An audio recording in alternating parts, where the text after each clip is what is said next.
Maharashtra news सर्वसामान्य जन। मी पळून जाणारा माणूस नाही, मी या पराभवाची जबाबदारी घेतो। भाजप पुन्हा जनतेत जाऊन नव्या जोमानं काम करेल। लोकसभा निवडणुकीतील भाजपच्या कामगिरीची सर्वस्वी जबाबदारी ही माझी आहे। त्यानुसार माझी राजीनामा देण्याची तयारी आहे। पक्षाच्या ज्येष्ठ नेत्यांनी माझा राजीनामा स्वीकारावा आणि मला पूर्ण वेळ विधानसभेसाठी झोकून काम करण्याची संधी द्यावी। हे विधान आहे राज्याचे उपमुख्यमंत्री आणि महाराष्ट्र भाजपचे सर्वेसर्वा देवेंद्र फडणवीस यांचं। महाराष्ट्रात भाजपच्या झालेल्या दणदणीत पराभवानंतर ते या पराभवाची जबाबदारी घेतील इथपर्यंत ठीक होतं, पण त्यानंतर सत्ता कायम राहील, मात्र आपण सत्तेतनं बाहेर पडून पक्षाचं काम करणार असं त्यांचं विधान हे आश्चर्यकारक होतं। फडणवीसांना राजीनामा देऊन नेमकं काय करायचंय?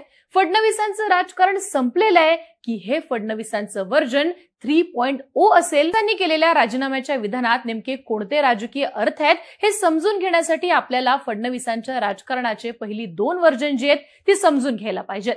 फडणवीसांच्या राजकारणाचं पहिलं वर्जन संपलं ते 2019 सालच्या पहाटेच्या शपथविधी वेळी, पण त्यापूर्वी त्यांचं पहिलं वर्जन कसं होतं तर विरोधी पक्षात राहून लोकांसाठी आक्रमक भूमिका घेणारं नेतृत्व, एक अभ्यासी नेतृत्व।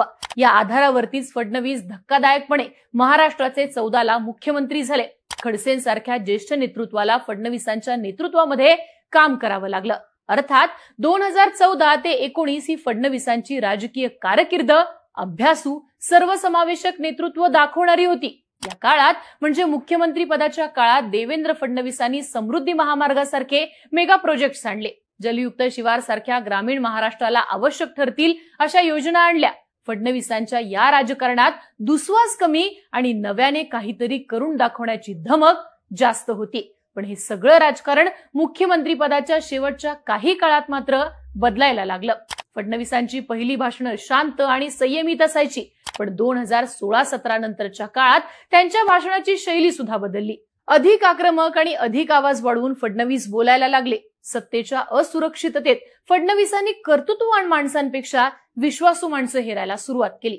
कदाचित याच कारणातनं नवीन नेतृत्व तयार न करता स्वतःच्या पीएंना फडणवीसांनी आमदार केलं। कारण एकच, माणसं सोडून जाऊ नयेत। पण या शैलीत फडणवीसांनी एक महत्वाची गोष्ट गमावली, ती म्हणजे राजकारणात फक्त विश्वासू असण्याचा निकष लागू होत नाही, तर माणसं कर्तृत्ववान सुद्धा असावी लागतात। असो तर याचा फायनल रिझल्ट लागला तो पहाटेच्या शपथविधीमध्ये। फडणवीसांच्या राजकारणाचं पहिलं वर्जन ते यशवंतरावांपासून शरद पवार आणि विलासरावांपासून पृथ्वीराज चव्हाणांचं राजकारण पाहणाऱ्यांना ते सुखावणारं होतं। राजकारणाच्या ठिकाणी राजकारण आणि एक विजन, पण हे सगळं गडबडलं ते पहाटेच्या शपथविधीत। 105 आमदार निवडून आणून सुद्धा उद्धव ठाकरेंनी साथ सोडल्यानं फडणवीसांना विरोधात बसायला लागलं असतं। फडणवीसांच्या मागे सहानुभूती तयार होणं शक्य होतं, पण उद्धव ठाकरेंची मागणी ही मुख्यमंत्री पदाची होती। ती व्यक्तिगत महत्वाकांक्षेमुळे मान्य केली नाही, हे नरेटिव्ह तयार झालं। त्याला आधार मिळाला तो पहाटेच्या शपथविधीमुळे, कारण फडणवीसांना वैचारिक तडजोडी करण्यात काहीच अडचण नाही। मुख्यमंत्री पदासाठी ते कोणासोबतही जाऊ शकतात हे पहाटेच्या शपथविधीत दिसून आलं आणि सत्तेची महत्वाकांक्षा असणारा राजकारणी असं फडणवीसांचं दुसरं वर्जन या दिवसापासून पुढे यायला लागलं। पहाटेचा शपथविधी फसल्यानंतर दरम्यानच्या काळात फडणवीस विरोधी पक्षनेते झाले। एक साथ 3 पक्षांना अंगावर घ्यायला लागले, पण नवीन नेतृत्व तयार करण्याचा समंजसपणा न दाखवता ते पक्ष फोडून माणसं हेरणं आणि विश्वासू माणसांनाच बळ देणं यापुरतेच मर्यादित होऊन गेले। फोडाफोडीचं राजकारण तर शरद पवारांनी सुद्धा केलंय, ही वस्तुस्थिती आहे। पण पवारांनी कधीच राजकारणात फोडाफोडीचं राजकारण करणारा नेता ही आपली प्रतिमा होऊन दिली नाही। फडणवीसांनी मात्र ही प्रतिमा त्यांना टाळता आली नाही। त्याचं महत्वाचं कारण म्हणजे क्रेडिट। जेव्हा उपमुख्यमंत्री म्हणून काम करण्याची जबाबदारी घेण्याची वेळ फडणवीसांवर आली, तेव्हा शिवसेना आपणच फोडलीये हे नरेटिव्ह फडणवीसांनीच तयार केलं। त्यामुळे सत्तेसाठी वाटेल ते करणारी व्यक्ती म्हणूनच फडणवीसांची प्रतिमा महाराष्ट्रात आणि देशभरात तयार झाली। पुढे राष्ट्रवादी फुटली, त्यानंतर सुद्धा 2 पक्ष फोडून मी पुन्हा आलो अशा आशयाचं विधान फडणवीसांनी केलं। आणि फडणवीसांचं हे दुसरं वर्जन सत्तेची महत्वाकांक्षा असणारा व्यक्ती इतका पुरतच मर्यादित आहे असं बोललं जाऊ लागलं। 2019च्या फडणवीसांनी विजन, आधारभूत कामं याबाबत किती चर्चा केल्या आणि पक्षफूट, ठाकरे, सत्ता याबाबत किती चर्चा केल्या हे पाहिल्यानंतरच या दोन्ही व्हर्जन मधला फरक आपल्याला लक्षात येऊ शकतो. असो, तर आता या सत्तेच्या महत्वाकांक्षेतनं फडणवीसांनी व्हर्जन 3.0 ची तयारी केली आहे का, की देवेंद्र फडणवीस संपलेत, राजीनामा बाहेर काढून फडणवीस नेमकं काय काय करून पाहतायत ते समजून घेऊयात. तर आता राजीनाम्याचं अस्त्र बाहेर काढून देवेंद्र फडणवीस पहिली खेळी करतायत, ती म्हणजे सहानुभूती गोळा करण्याची. कुठेतरी सत्तेची महत्वाकांक्षा असणारा राजकारणी ही इमेज फडणवीसांचा घात करतीये हे कदाचित फडणवीसांना जाणवायला लागलं असेल. त्याचसोबत ठाकरे पवारांना मिळालेली सहानुभूती यामुळे फडणवीस आज आरोपीच्या पिंजऱ्यात उभे आहेत. अशा वेळी मूळ मोठो बाजूला सारणं ही फडणवीसांची खेळी असू शकते. म्हणजे ज्या सत्तेसाठी मी पक्ष फोडलाय असं सांगितलं जातं, त्याच गोष्टीचा स्वीकार मी करत नसेल तर फडणवीस आरोपीच्या पिंजऱ्यातनं बाजूला जाऊ शकतात.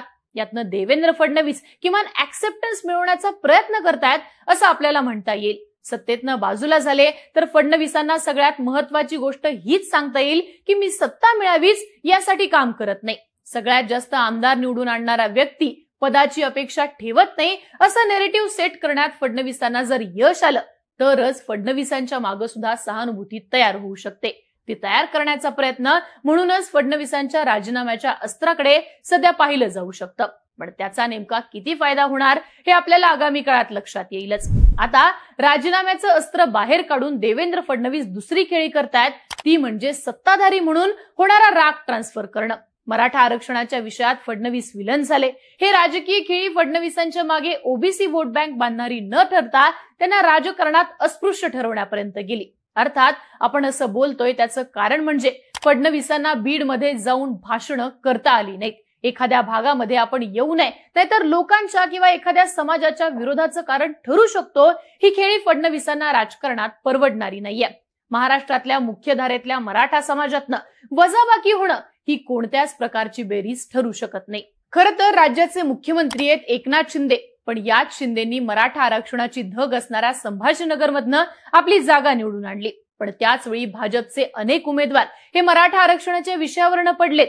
अर्थात मराठा आरक्षणाबाबतीतला रोष हा सत्ताधारी आणि मुख्यमंत्री म्हणून शिंदेंकडे शिफ्ट होण्याऐवजी तो फडणवीसांकडे शिफ्ट झाला. शरद पवारांच्या बाबतीत देखील अजित पवारांवर रोष हा अधिक शिफ्ट होण्यापेक्षा तो फडणवीसांकडे होताना दिसतो. पण अशा वेळी सत्तेत नसलो तरी सत्ताधारी असण्याचा जो काही रोष निर्माण होतोय तो अजित पवार आणि एकनाथ शिंदेकडे शिफ्ट केला जाऊ शकतो.